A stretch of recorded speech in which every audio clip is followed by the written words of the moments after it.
Hello, everyone, and welcome back to the Mr. Fluent English. The place where we help you improve your English and your life. I'm your host, Paul. You know that moment when you're speaking English, and it feels like your brain's running this whole separate program in the background, meticulously translating every single phrase from your native language before you even say it. Yeah, that cognitive drag. Exactly, that internal double take. Yeah. It really slows you down. Absolutely. It kind of robs you of spontaneity, leaves you feeling maybe a step behind the conversation. It does.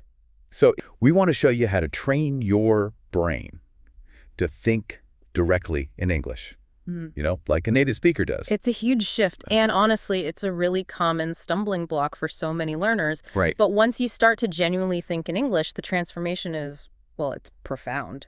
How so? Everything. I mean, every part of your communication, speaking, listening, even your writing, it all becomes easier, more fluid, more natural. Absolutely. And it's not just about speed, is it? It feels like unlocking this powerful shortcut to, well, real fluency, to that automatic feeling. Automaticity, exactly. So today we're going to really dissect why this cognitive repatterning is so vital.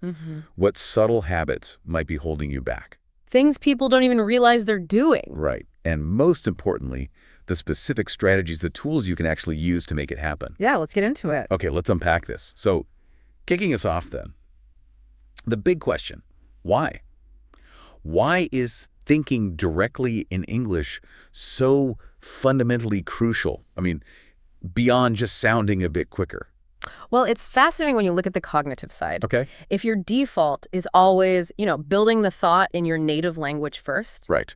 and then translating it piece by piece, you're creating this interferent, linguists call it interlanguage interference. Interference. Okay, and your brain isn't just working twice as hard, that's part of it. Yeah. But it's also forcing English into grammatical shapes, sentence structures that just aren't natural for English. Oh, and that's why those word-for-word translations can sound so off, right? Exactly. Like, I've heard people trying to say I'm cold, but maybe in their language it's structured like, I have cold. Precisely. They translate directly and say, I have cold. Which just sounds unnatural in English, even if it makes perfect sense in their head based on their native language. That's it. So thinking directly in English, it bypasses that whole translation step, that inefficient, often misleading step. Okay. It helps your brain build new pathways, connecting concepts straight to English words and structures. Without detouring through the mother tongue. Exactly. And that helps you start forming sentences the way a native speaker does, implicitly. And that, I think, is where that real confidence boost kicks in. Mm-hmm. When you're not fighting that internal translator anymore, words just seem to flow. They do. The pauses shrink. Your responses feel more natural, more smooth. It's less like digging for words and more like just talking. Precisely. And this fluency of thought, it has this ripple effect, especially on your listening skills. How so? Well, when you're already thinking in English, your brain is kind of primed, right? Okay. It processes incoming English conversations much faster, closer to native speed. Yeah. You're not mentally translating what you hear. You're just understanding in real time. In real time. And that goes beyond just conversations. Think about watching movies or listening to music. Yeah. You start catching words, understanding lyrics instantly, instead of having that delay or needing to look things up later. That makes sense. And you mentioned pronunciation, too. How does thinking in English help there? That seems less obvious. It's often overlooked, yeah.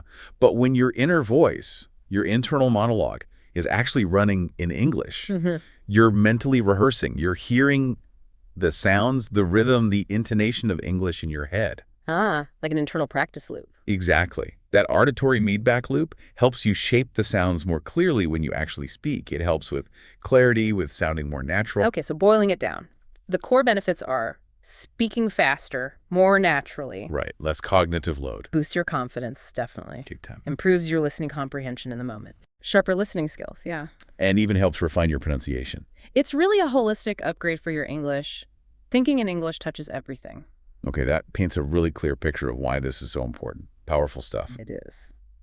So let's switch gears now. Let's talk about the roadblocks. What holds people back? Ah, the common mistakes. Yeah, those cognitive traps or habits that kind of subtly stop even really dedicated learners from making that leap to thinking in English. And the tricky part is, often you don't even realize you're doing them. Exactly. But recognizing them is key, right? It's absolutely the first step to breaking free. You can't fix what you don't see. Okay, so mistake number one, and this feels like a big one, relying too much on translation. Oh, yeah. It's pervasive. It's like riding a bike with training wheels forever, isn't it? That's a great analogy. Yeah. Your brain gets comfortable with that crutch, that native language step. It creates a dependency. And that stops it from building those direct English connections. You have to consciously try to take the training wheels off. You do. You have to trust your brain to start making those connections directly in English. Okay, connected to that, mistake number two, focusing way too much on grammar while you're thinking. The internal grammar police. Yeah, like trying to make every single sentence perfect before you even think it, let alone say it. That just grinds everything to a halt, that analysis paralysis. Native speakers don't think about grammar rules consciously while they're talking, do they? Rarely. I mean, it's mostly intuitive, and frankly, native speakers make grammar mistakes all the time. That's true. Fluency isn't perfection, it's communication. Exactly. It's about getting the message across smoothly. Okay, mistake number three. This one feels more psychological. The fear of making mistakes. Oh, definitely. This is huge. And it's not just about speaking aloud, right? It can stop you from even trying to think in English internally. Absolutely. That fear can be paralyzing. Your brain wants to protect you from feeling embarrassed or sounding silly. So it just defaults back to the safe zone, your native language. Right. But fluency doesn't come from perfection. It comes from practice, from trying, from making those mistakes and learning from them. Embracing the messiness a bit. You have to. It's how we learn anything complex. Trial and error. Okay, and the fourth one.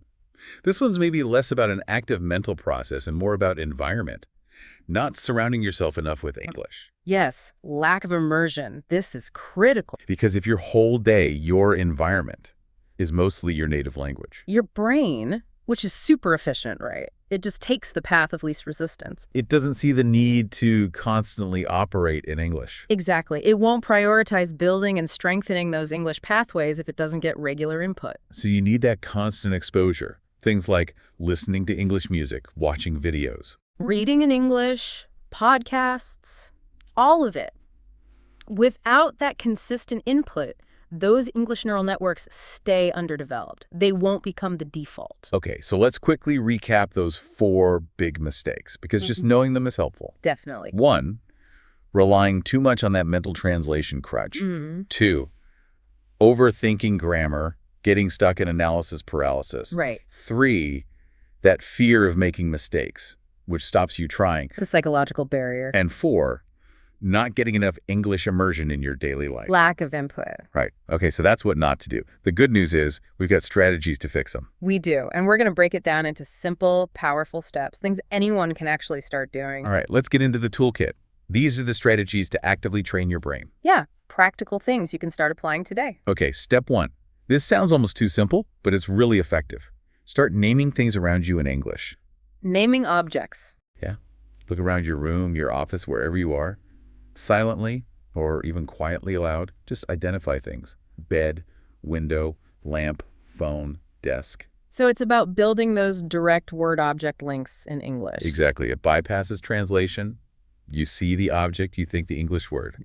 Simple, but powerful. And can you take that further? Definitely. Right. Next level is to describe simple actions related to those objects. Okay. So instead of just thinking coffee, think, I'm drinking coffee, or I see the coffee cup. So connecting nouns with simple verbs and actions. Right. I am typing on my keyboard. The sun is shining through the window. It activates more English structures, connects language to your immediate experience. Makes sense. Embedding it deeper. Okay, step 2 builds on that. Talk to yourself in English. Okay, this might feel a bit weird for some people at first. It might, but it's incredibly powerful because there's zero pressure. No one's listening. Right, a safe space. So as you're doing everyday things, cooking, getting dressed, walking outside, just narrate your actions or thoughts in simple English. Like what? Give us an example. Okay, I'm putting on my shoes now. It's a sunny day today. What should I make for lunch? Simple stuff. So you're basically practicing your internal monologue, but making it external, or at least conscious. Exactly. You're giving your brain Low stakes, practice forming sentences, expressing thoughts directly in English, building that automaticity. Turning English from a puzzle into just thinking. Right. Okay, step 3. You called this a game changer earlier. Yes. Using an English-to-English dictionary. Explain why that's so important. Many people use bilingual dictionaries. They do, and that's often reinforcing the translation habit. When you look up an English word and get the definition in English, you're forcing your brain to stay inside the English system. Okay. It has to connect the new word to other English words and concepts you already know. For example, if you don't know the word excited, instead of translating it to your native language. You look it up in an English dictionary. Right, and it might say something like feeling very happy and eager. So you learned it through other English words. Exactly. It builds richer connections within English, it helps you understand nuance better, and it improves your vocabulary more naturally. It's a huge step away from translation dependency. That's a great tip. Okay, step 4. Think in simple sentences first. Yes. Don't try to be Shakespeare immediately. Right. Avoid trying to construct really complex, grammatically perfect sentences right at the start. Because you'll just get stuck and frustrated. Yeah.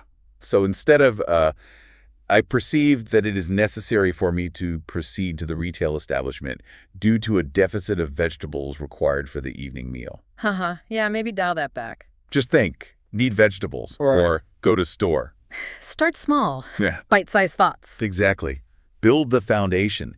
Your brain will naturally start connecting those simple ideas into more complex ones as you get comfortable. It happens organically. You don't have to force the complexity. Okay, step 5. Cultivate an English inner voice.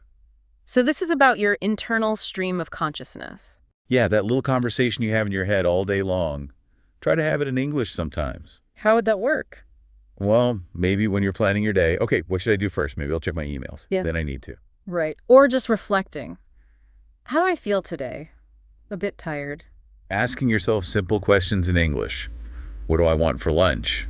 It's like a constant low-level mental rehearsal in English. Strengthening those pathways through repetition. Exactly. And finally, step 6, which kind of underpins all of this, surround yourself with English.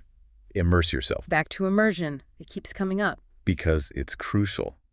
Actively seek out English input. Listen to English podcasts like this one. Shameless plug, but yes. Yeah. Watch English movies, TV shows, maybe with English subtitles at first, then without. Read books, articles, news sites in English. The more authentic English your brain encounters, the more it starts to see English as a normal operating language, not just something you study. It helps make thinking in English feel more automatic, more natural over time. Definitely. The brain adapts to the input it receives. Okay, let's quickly recap that toolkit.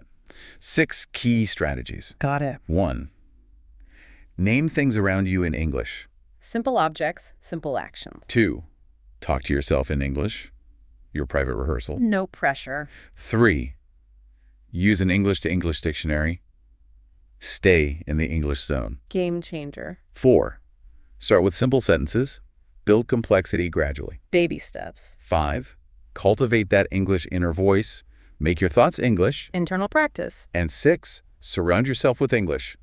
Maximize immersion. Consistent input. Okay, so those are the techniques, the what's. But knowing them isn't quite enough, is it? No, absolutely not. Right. It's like knowing how to swim versus actually swimming. Right. Consistent practice is where the real change happens, embedding these into your daily life. Exactly. So let's talk about some specific, actionable daily exercises you can do to make English thinking a habit, a lifestyle. Make it stick. Okay. Exercise 1. Start and end your day with English thoughts. Bookending the day. Yeah. When you first wake up, before you even get out of bed, try mentally planning your day in simple English. Like? Okay, today's Monday. I have that meeting at 10 a.m. Yeah. Need to prepare. I think I'll have lunch with Sarah. Just outlining things. Priming the brain for English early on. Exactly. And then at night, before you sleep, do a quick review of the day in English. Okay. What did I do today? That meeting went well. I enjoyed that walk. Things like that. Perfect. Simple reflection. It provides these consistent touch points for English thinking throughout your day. Nice. Okay, what's next? Exercise 2. Set a no translation rule for yourself for, say, 30 minutes a day. A dedicated block of time. Yeah. Pick a time, maybe during your commute or while you're cooking dinner, and consciously decide, for these 30 minutes, I will only think in English. Even if it's hard. Especially if it's hard at first. Yeah. It's like a focused workout for your brain, pushing it to find ways to express thoughts without resorting to translation. Forcing the issue a bit, in a good way. Right. Exercise 3. Talk to yourself in English out loud for a few minutes every day. We mentioned talking to yourself, but this is specifically out loud. Yeah, taking that internal monologue and actually vocalizing it, even quietly. Why out loud? It just makes it feel a bit more real, reinforces the connection between the English thought and the spoken word. Plus, you get to hear yourself using the language. Okay, so maybe while making tea. I'm making tea now. Ooh, this smells good. I think I'll drink it while I read my book. Exactly that. Making English a literal part of your daily routine and sounds. Got it. Exercise 4. Use English during simple, everyday activities. Integrate it. How's this different from talking to yourself? It's less about narrating and more about just having your thoughts be in English during those activities. So while you're cooking, maybe you're thinking about the recipe in English. While driving, maybe you're observing traffic or the weather in English. The weather is nice today. Sky is blue. I feel pretty relaxed.